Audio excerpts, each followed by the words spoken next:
दोस्तों आज के इस वीडियो में हम डिस्कस करने वाले हैं आपके BSc third year 5th semester zoology के फर्स्ट पेपर, जो कि हाल ही में महाराजा सुहेल देव यूनिवर्सिटी आजमगढ़ में संपन्न हुआ था।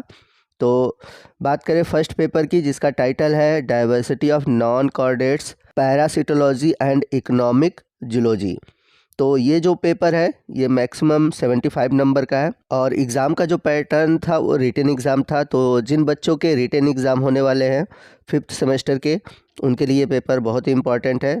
तो इस पेपर के थ्रू जितने भी इम्पॉर्टेंट क्वेश्चन बनते हैं और किस तरह के क्वेश्चन आते हैं, उन सभी क्वेश्चन के पैटर्न को आप देख सकते हैं। तो वीडियो में मैं क्वेश्चन के साथ साथ आपको उसके आंसर भी प्रोवाइड करते चलूँगा, यानी कि आज के इस वीडियो में मैं आप सभी को पेपर का सॉल्यूशन भी प्रोवाइड कराऊंगा। तो वीडियो बहुत ही इंपॉर्टेंट है, वीडियो को ध्यान से देखिएगा और पूरा देखिएगा। तो यहाँ पर हम इंस्ट्रक्शन देख सकते हैं, लिखा हुआ है कि attempt question from all section as per instruction, यानी कि सभी खंड को करने हैं और सभी खंड के सामने जो निर्देश दिए हैं उनके अनुसार आपको क्वेश्चन करने हैं। तो बात करते हैं हम सेक्शन ए यानी कि खंड ए की, जिसमें कि very short answer type question पूछे जाएंगे, यानी कि अति लघु उत्तरीय प्रश्न पूछे जाएंगे। तो सेक्शन ए में 10 क्वेश्चन दिए गए और सभी 10 क्वेश्चन को आपको करने हैं। हर एक क्वेश्चन 2 नंबर का है। तो इस तरह से जो सेक्शन ए है वह कुल 20 नंबर का है और प्रत्येक क्वेश्चन का जो आंसर आपको लिखना है वो मैक्सिमम 50 शब्दों में, यानी कि 50 वर्ड्स में लिखने हैं। तो चलते हैं पहले क्वेश्चन की ओर। पहला क्वेश्चन है कप्पा पार्टिकल। तो कप्पा पार्टिकल बहुत ही इंपॉर्टेंट क्वेश्चन है। कल मैंने एक वीडियो बनाया था जिसमें आपको बताया था यूनिट फर्स्ट से एक ये इंपॉर्टेंट टॉपिक है, जो कि पैरामीशियम में देखने को मिलता है उसके सेक्सुअल रिप्रोडक्शन में। तो कप्पा पार्टिकल के बारे में आपको लिखना है। तो आपको क्या लिखेंगे कप्पा पार्टिकल के बारे में, मैं उसका आंसर आपको प्रोवाइड कर दे रहा हूँ। तो आपको बता दें कि कप्पा पार्टिकल एक सेल्फ रिप्लिकेटिंग साइटोप्लाज्मिक बॉडी है जो कि डीएनए में पाया जाता है और ये पैरामीशियम में देखने को मिलता है और ये एक प्रकार का पॉइजनस सब्सटेंस प्रोड्यूस करता है जो कि सेल्फ डिफेंस के लिए काम करता है। और एक प्रकार से देखा जाए तो जो कप्पा पार्टिकल है यह एक साइटोप्लाज्मिक इनहेरिटेंस का एग्जाम्पल है। चलते हैं अगले क्वेश्चन की ओर। अगला क्वेश्चन है सीलिया। तो सीलिया भी आपका जुड़ा हुआ क्वेश्चन है पैरामीशियम से। तो आपको आंसर क्या लिखना है, cilia are small cylinder hair like structure present on the surface. तो जो सीलिया होता है बहुत ही छोटे, अगर फ्लैजेला से कंपेयर करें तो बहुत ही छोटे होते हैं, हेयर लाइक स्ट्रक्चर होते हैं और जनरली ये यूनिसेलुलर सेल के आउटर सरफेस पे पाए जाते हैं, यानी कि सेल मेम्ब्रेन पे पाए जाते हैं। Cilia play a major role in locomotion. तो इनका मेन जो काम होता है वह गमन में, यानी कि लोकोमोशन में होता है। The organism that possesses cilia are known as ciliates. तो जिन जीवों में सीलिया पाई जाती है उसे हम सीलिएट्स बोलते हैं और कुछ जीवों में ये फीडिंग में सहायता करते हैं, यानी कि भोजन को ग्रहण करने में मदद करते हैं, खासकर जो यूनिसेलुलर ऑर्गेनिज्म है उनमें। चलते हैं थर्ड क्वेश्चन की ओर। थर्ड क्वेश्चन है कोइनोसाइट्स, यानी कि कीप कोशिकाएं। ये भी क्वेश्चन बहुत इंपॉर्टेंट है और यहाँ पर मैं आपको बता दूँ जितने भी क्वेश्चन इस यूनिवर्सिटी द्वारा वेरी शॉर्ट टाइप के क्वेश्चन में पूछे गए हैं सभी क्वेश्चन इंपॉर्टेंट है।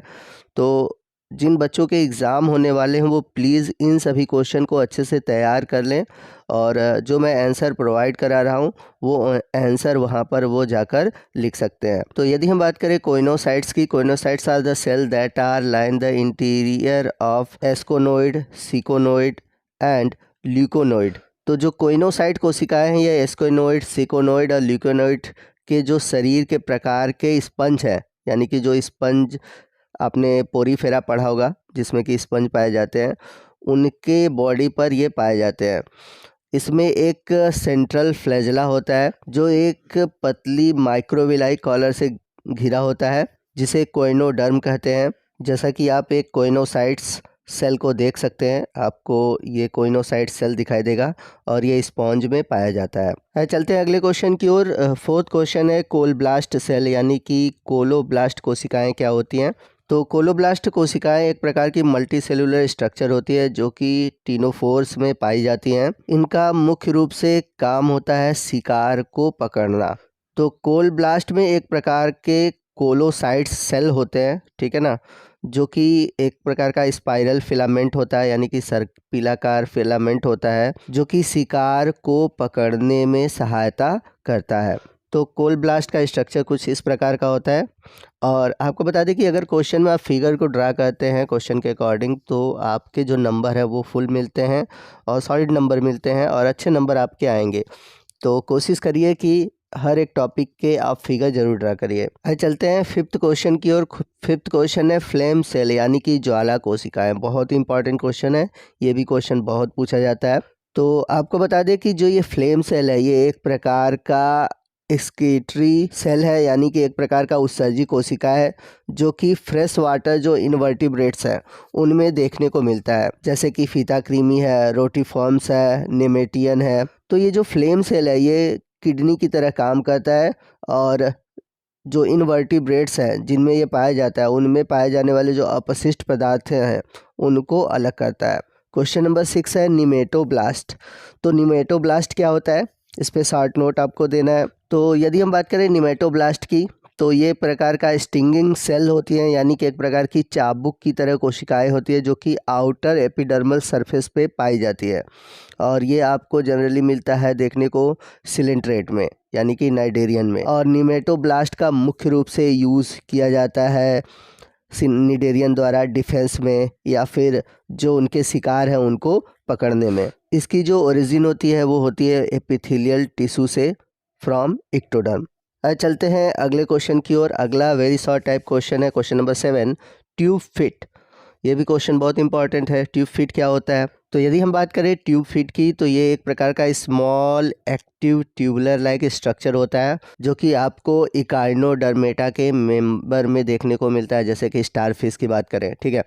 तो जनरली जो ट्यूब फिट होता है वह ओरल सरफेस पे पाया जाता है। ये एक प्रकार का इकार्नोडर्म है जो कि जनरली स्टारफिश के जो आर्म्स होते हैं उस पर देखने को मिलता है। और इसी के थ्रू ये क्या करते हैं कि चलने का काम करते हैं या फीडिंग का काम करते हैं। नीचे आप फिगर में देख सकते हैं कि कैसे स्टारफिश में किस तरह से ट्यूब फिट दिखाई देते हैं। तो आपने अगर पढ़ा होगा स्टारफिश तो आप डिटेल से वहाँ पर इस टॉपिक को देख सकते हैं। अगला शॉर्ट टाइप क्वेश्चन है टिनिडियम। तो टिनिडियम क्या होता है, आइए इसका आंसर देखते हैं। तो टिनिडियम एक प्रकार का रेस्पिरेटरी ऑर्गन्स है या फिर कह सकते हैं गिल्स है, जो कि जनरली आपको ढेर सारे मोलस्कन में देखने को मिलता है। ये एक प्रकार का कॉम्ब लाइक स्ट्रक्चर होता है जिसका काम होता है रिस्पायरेशन करना।